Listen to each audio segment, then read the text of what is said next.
Vamos a hacer la presentación de la encíclica Dilexit Nos, ese regalo que el Papa Francisco ha dado a la Iglesia Católica, y como su temática es extensa, la vamos a hacer en dos partes.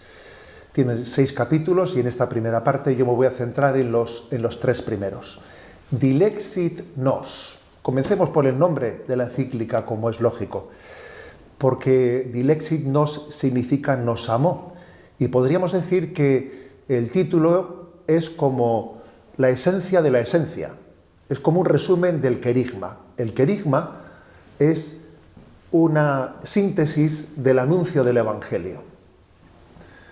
Y podríamos decir que el título de esta encíclica, Dilexit Nos, nos amó, es como el resumen del querigma. Decir en solo 2 palabras qué es eso que el Señor ha venido a anunciarnos, que somos amados por Dios. Es el anuncio central, el corazón del querigma.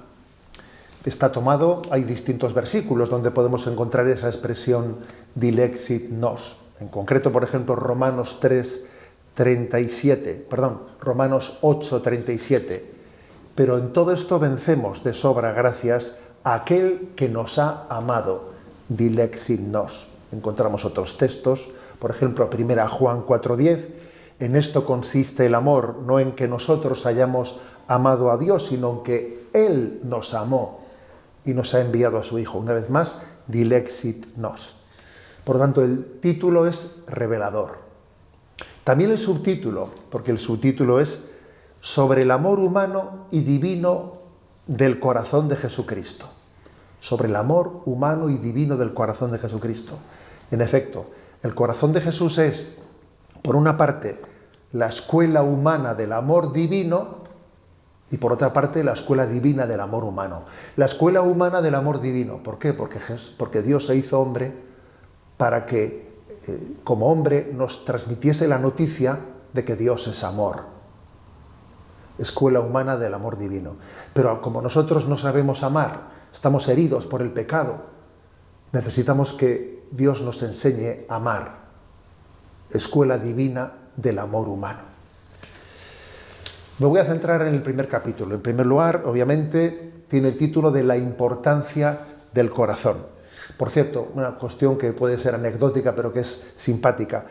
Al inicio del primer capítulo, en la primera nota de pie de página, el Papa hace una revelación. Dice: buena parte de las reflexiones de este primer capítulo se han dejado inspirar por escritos inéditos del sacerdote Diego Farés, que el Señor lo tenga en su santa gloria. Bueno, es curioso.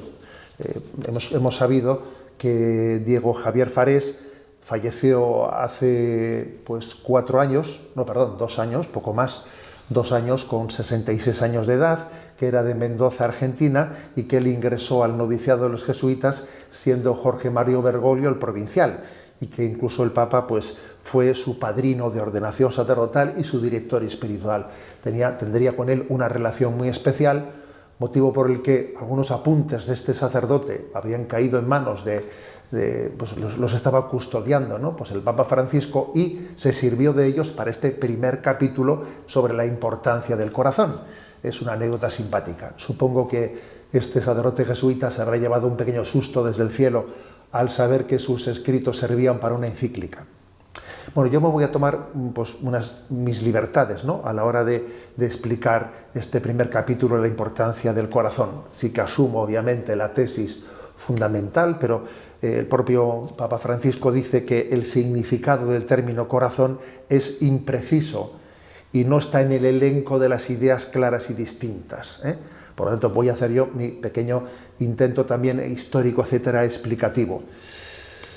Lo que está claro es que este primer capítulo responde a la siguiente cuestión. Dice: algunos se preguntan si el simbolismo del corazón sigue teniendo un significado válido hoy en día. Obviamente, la tesis de la encíclica es que sí sigue teniendo un significado hablar del corazón de Jesús, y que el símbolo del corazón sigue teniendo una potencia, una fuerza grande transmisora, ¿no? ¿Qué es lo que significa el corazón? ¿Qué simbolismo tiene, ¿no?, en nuestro contexto?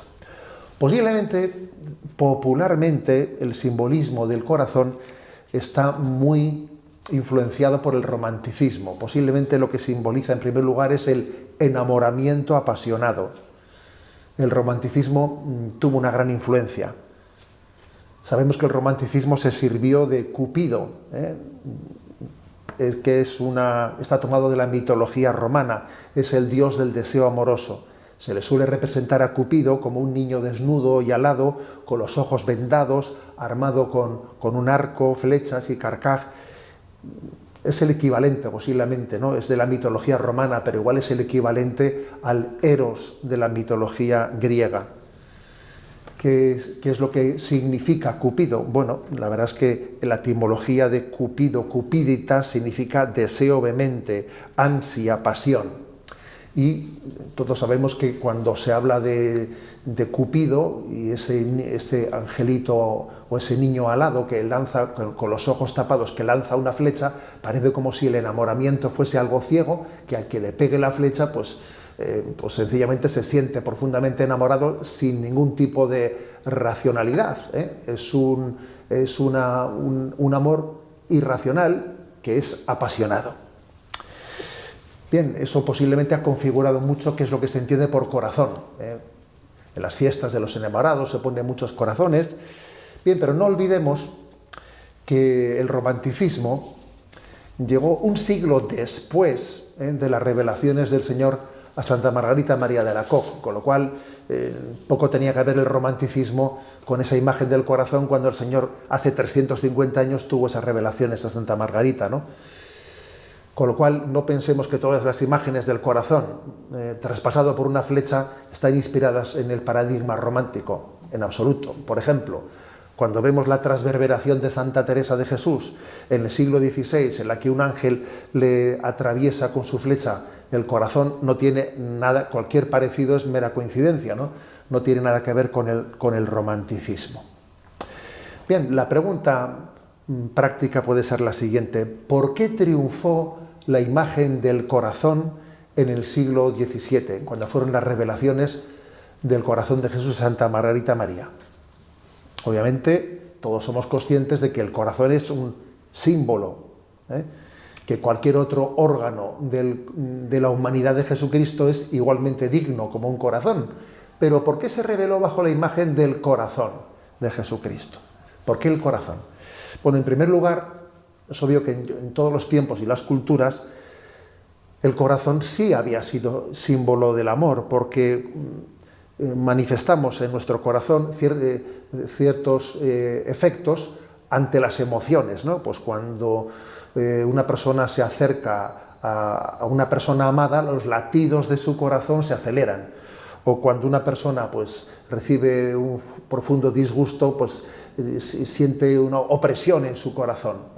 Eso de ese tipo de signos fisiológicos era fácil, ¿no? Que en todas las culturas pues el corazón tuviese una cierta imagen de simbolizar el amor. Hay otro detalle importante, y es el que usa una segunda razón.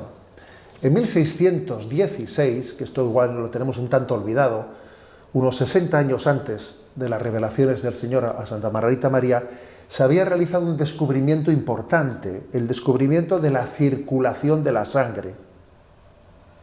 La sangre circulaba por el cuerpo, por las venas, porque desde el corazón era bombeada por ese doble movimiento del sístole y diástole. Eso hasta 1616 no se sabía.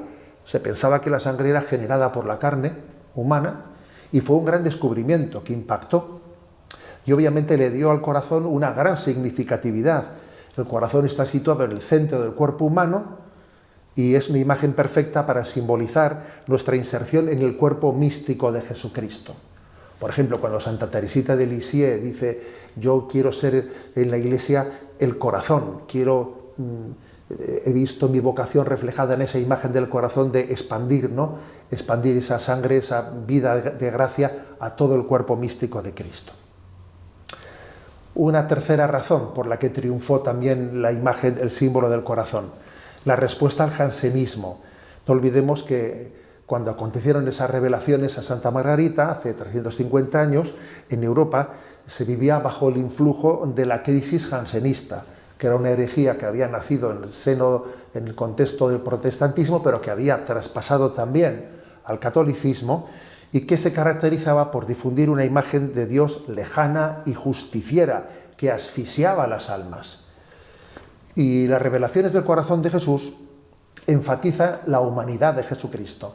Frente a esa imagen en la que uno tiene miedo ante Dios, por influjo del jansenismo, por ejemplo, pues se había llegado a que raramente un católico comulgaba, porque tenía miedo de tener esa confianza de acercarse con esa proximidad o facilidad a recibir a Dios, ¿no?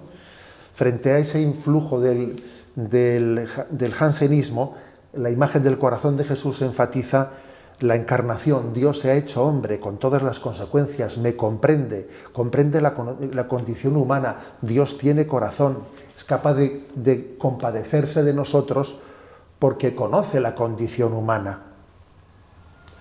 Y por tanto, la imagen del corazón de Jesús fue una bocanada de aire fresco para representar al Verbo encarnado, revelado por los Evangelios. Hay una cuarta razón también por la que triunfa la imagen del corazón, porque es de gran ayuda para acoger la llamada a la conversión de Jesucristo. En efecto, cuando uno ve cómo Jesucristo predica la conversión, entiende que Jesús tiene una pedagogía, si me permitís la expresión, una pedagogía más centrífuga que centrípeta, a diferencia de los fariseos, que los fariseos cuidaban las formas externas. Jesús no le da tanta importancia a las formas externas. Jesús predica el cambio del corazón para que luego las obras externas puedan cambiar, a diferencia de los fariseos, que les dice sepulcros blanqueados, que por fuera estáis limpios y por dentro estáis llenos de podredumbre. Sí, la pedagogía de Jesucristo, la pedagogía del Evangelio es más centrífuga que centrípeta. Jesús predica el cambio interior del hombre, y por eso la imagen del corazón obviamente se adapta mucho, ¿no?, a esta pedagogía de Jesucristo, porque digamos que esa imagen del corazón alcanza una clara dimensión moral. La pureza brota del corazón, dice Jesús. Es que es del interior del hombre, del corazón, donde brotan los malos deseos, o al revés, donde brota los buenos deseos. Del corazón del hombre es de donde nace el bien o el mal. La imagen del corazón está ligada pues a la apuesta, a la llamada que hace Jesús para que nuestro corazón se convierta y sea un corazón bueno.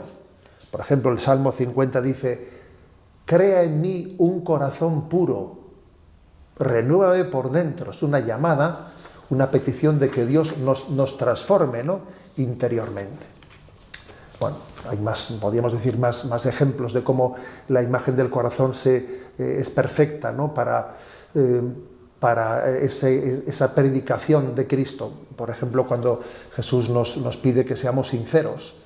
Cuando sea sí, decid sí; cuando sea no, decid no. Nosotros decimos en nuestro lenguaje popular: te lo digo de corazón, que es casi como de decir garantía de sinceridad. Por todo ello, ¿no?, la imagen del corazón triunfó. Y ahora vamos a profundizar un poco más en este simbolismo y en su conexión con la antropología. Por el influjo del romanticismo, estamos hablando ahora de cuál es la conexión, ¿no?, de este simbolismo del corazón con la antropología. Bueno, por el influjo del romanticismo, el corazón pasó de simbolizar la interioridad de la persona a simbolizar exclusivamente el enamoramiento apasionado, lo cual fue un empobrecimiento, ¿no? Porque lo importante es que entendamos que el corazón no es signo del amor ciego, sino de un amor que tiene discernimiento, que incluye también la razón, que ambos aspectos, entendimiento y voluntad, están integrados. Por cierto, que recuerdo que vi una viñeta de Quino, que ponía en labios de Mafalda lo siguiente: lo ideal sería tener el corazón en la cabeza y el cerebro en el pecho. Así pensaríamos con amor y amaríamos con sabiduría.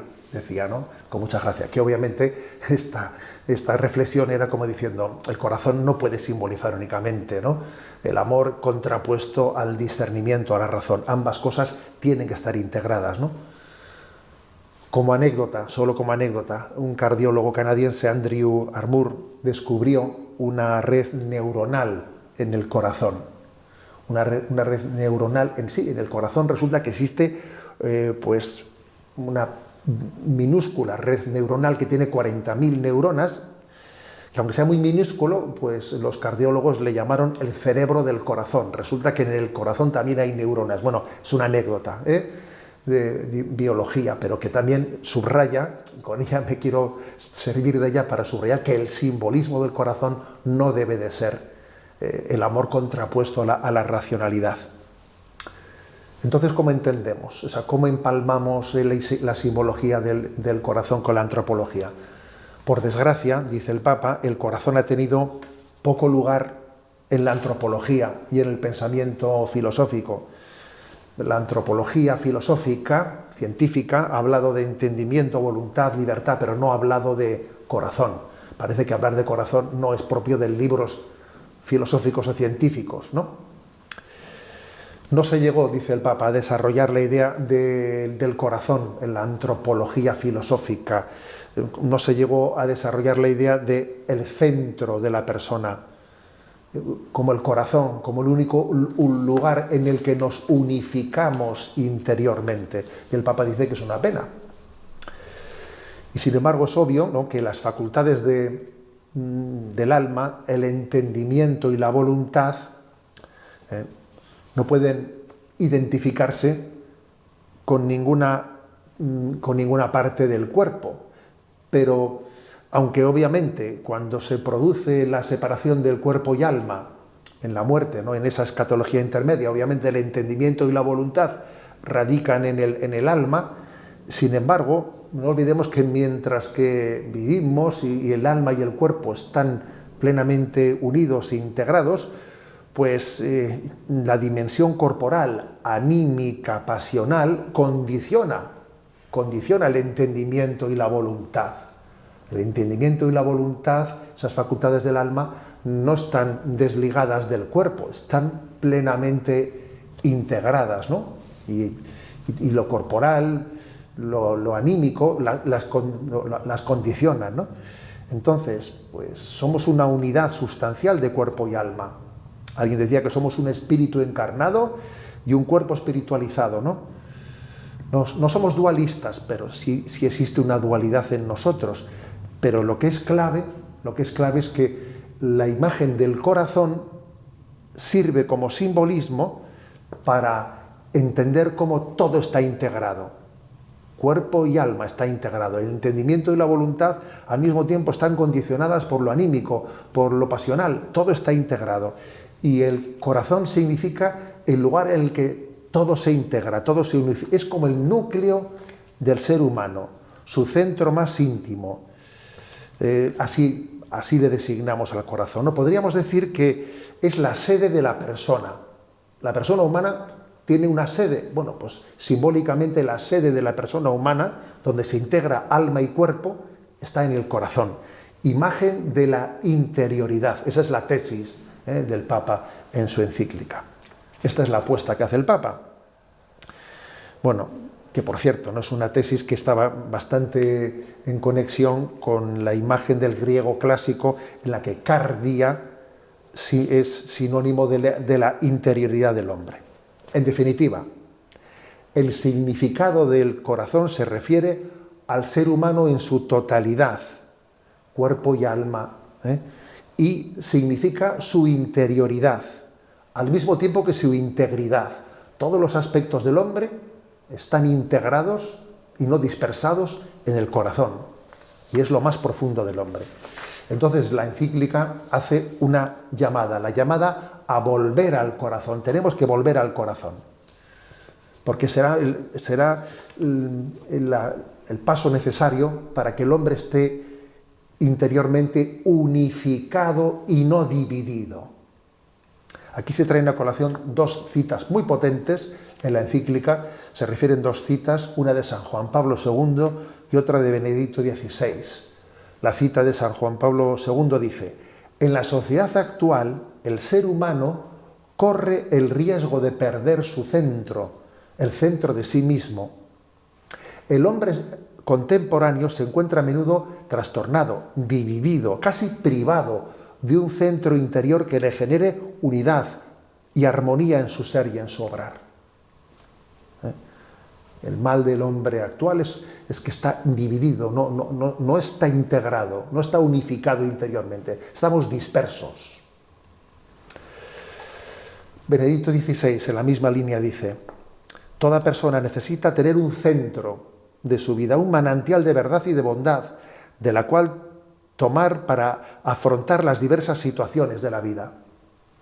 Como veis, las dos citas hablan de la necesidad de que el hombre tenga un centro interior, que es el que simboliza el corazón. Y añade Benedicto XVI: cada uno de nosotros, cuando se queda en silencio, no solo necesita sentir los latidos de su corazón, sino también en lo más profundo el pulso de una presencia fiable, perceptible, con los sentidos de la fe, la presencia de Cristo, corazón del mundo. Es decir, que además de que el corazón simbolice la interioridad del hombre, también va a ser el lugar en el que puede tener el contacto con Dios. Ahora vamos a dar este paso, es un paso más, pasando al segundo capítulo. Para poder tener diálogo con Dios, eso tiene que acontecer en el interior del hombre. Cor ad cor loquitur. Sí, pasamos al segundo capítulo y ahí encontramos que pues quizás al Papa Francisco le admira de una manera especial esta expresión, que es el lema de San John Henry Newman, que es cor ad cor loquitur. El corazón habla al corazón. El corazón de Cristo habla al corazón del hombre. Y entonces nos da una perspectiva de por qué es tan importante el cuidado de esta imagen del corazón, porque a través de ella Jesucristo quiere desde su interioridad hablarnos al corazón. Por ejemplo, cuando Jesús se encuentra con la mujer samaritana, cor ad cor loquitur, le está hablando desde su interior al interior de esa mujer. Lo mismo a Nicodemo, lo mismo a Zaqueo, cor ad cor loquitur. Cada vez que Jesús se encuentra con nosotros, está teniendo lugar un encuentro personal en que Jesús nos habla de corazón a corazón. Pero bueno, también entendamos que se produce un drama cuando Jesús quiere tener esa comunicación íntima y nosotros le rechazamos, ¿no? Fijaros, por ejemplo, que dice: vino a su casa y los suyos no le recibieron. El rechazo de fariseos, escribas. O sea, Jesús también sufre el drama de querer abrir su intimidad al hombre y que el hombre cierre su corazón, ¿no? Por eso la expresión cor ad cor loquitur, el corazón habla al corazón, es sinónimo de la importancia de abrirse a la gracia, abrirse al encuentro personal con Dios, acoger la intimidad amorosa que se nos ofrece, para lo cual se requiere abrir nuestra interioridad. Atención, esta imagen del corazón, pues suele también tener otras imágenes en el Evangelio que van en consonancia. Por ejemplo, una imagen introductoria, la del corazón, en los Evangelios es la de la mirada de Cristo. Por ejemplo, el pasaje del joven rico. Allí se dice: Jesús le miró, le amó y le dijo. Se subraya mucho esto, la mirada de Jesús. En muchos momentos, por ejemplo, cuando Jesús dice: Jesús le miró y le dijo: tus pecados son perdonados. Es como si la mirada de Jesús fuese un paso previo, fuese preparatoria de un encuentro posterior, de un encuentro de corazón a corazón. Se dice, ¿no?, que los ojos son la ventana del corazón. Jesús le miró, le amó y le dijo, ¿no? O sea que después de la mirada viene la comunicación del corazón y después viene en ese momento las palabras, te habla el corazón, venid a mí los que estáis cansados y agobiados, ¿no?, que yo os aliviaré. Repito, Esta clave que nos puede dar ese lema cor ad cor loquitur, el corazón de Cristo habla al corazón del hombre, pues subraya mucho la importancia de la interioridad. Para que Dios hable al corazón, para que Dios hable en tu casa, es necesario que estés en casa. Si tú no vives en tu interioridad, si estás disperso, no puedes recibir ese mensaje. Dios quiere hablar en tu casa, pero tú estás en casa, o sea, vives en tu interioridad. Así podremos entender el lenguaje de San Ignacio de Loyola y de tantos otros que han hablado de las mociones de Dios en nuestro corazón. Cuando tenemos una vida interior profunda, Dios se puede comunicar con nosotros con esas mociones interiores que el Espíritu Santo siembra en nuestro corazón, ¿no? Por eso la espiritualidad católica ha insistido mucho en el silencio interior, en la necesidad de purificarnos de muchos ruidos exteriores e interiores, para que podamos ponernos en presencia primero de nosotros mismos, lo cual nos ayudará a ponernos en presencia de Dios. Aquí se da una paradoja, ¿eh?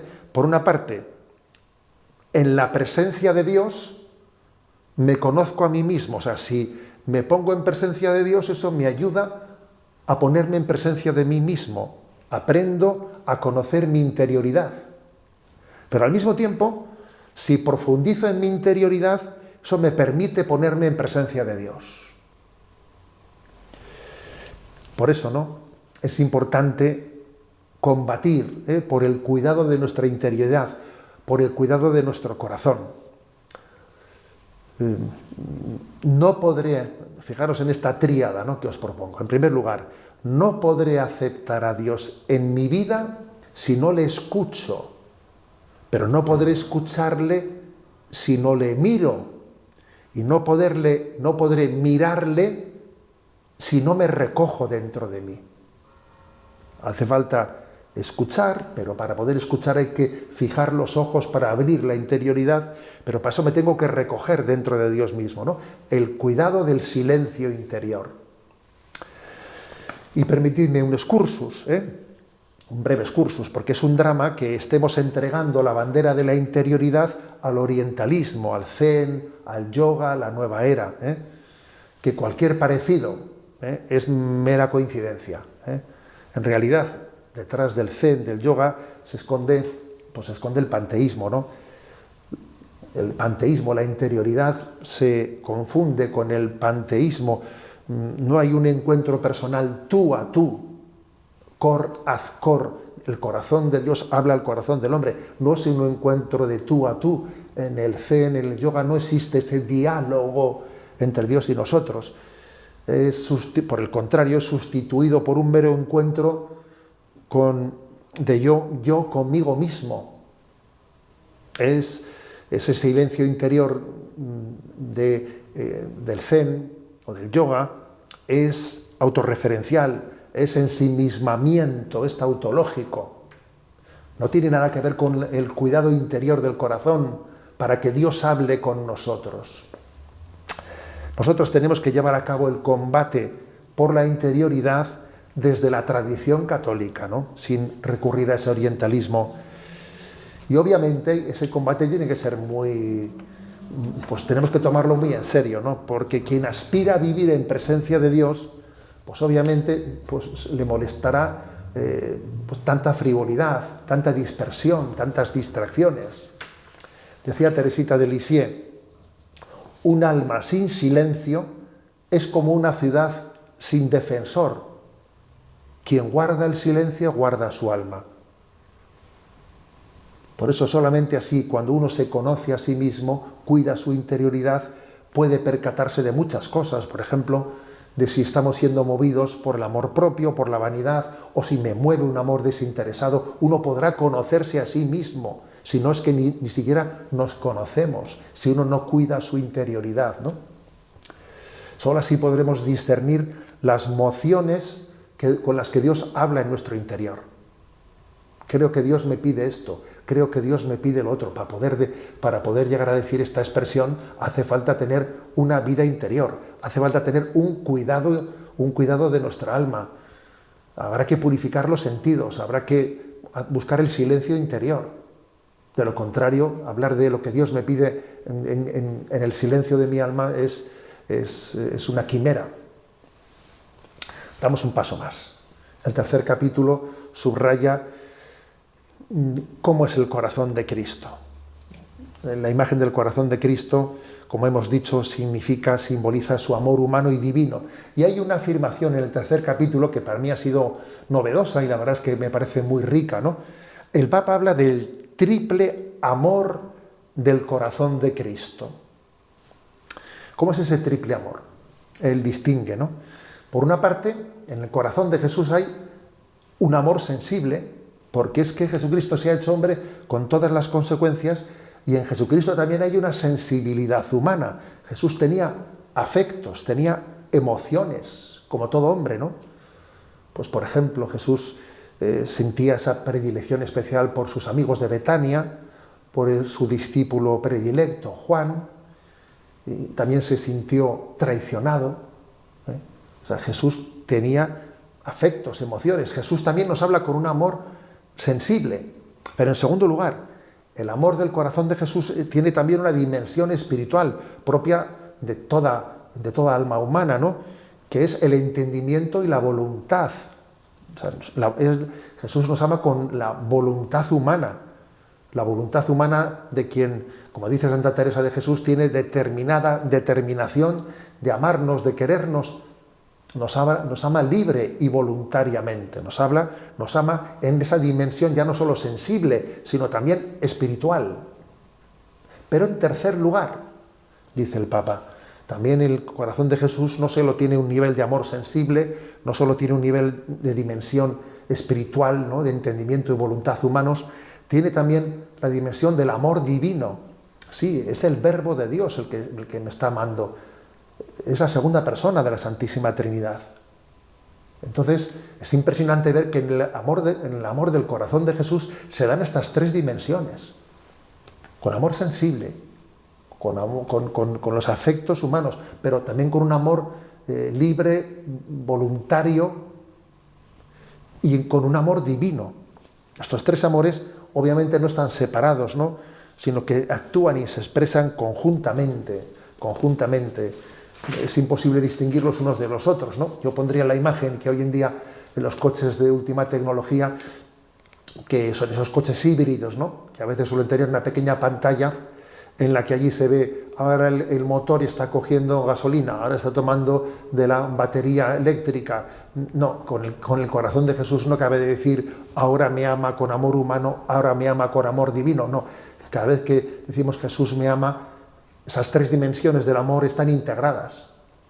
Esa dimensión sensible, esa dimensión espiritual y esa dimensión divina, sobrenatural.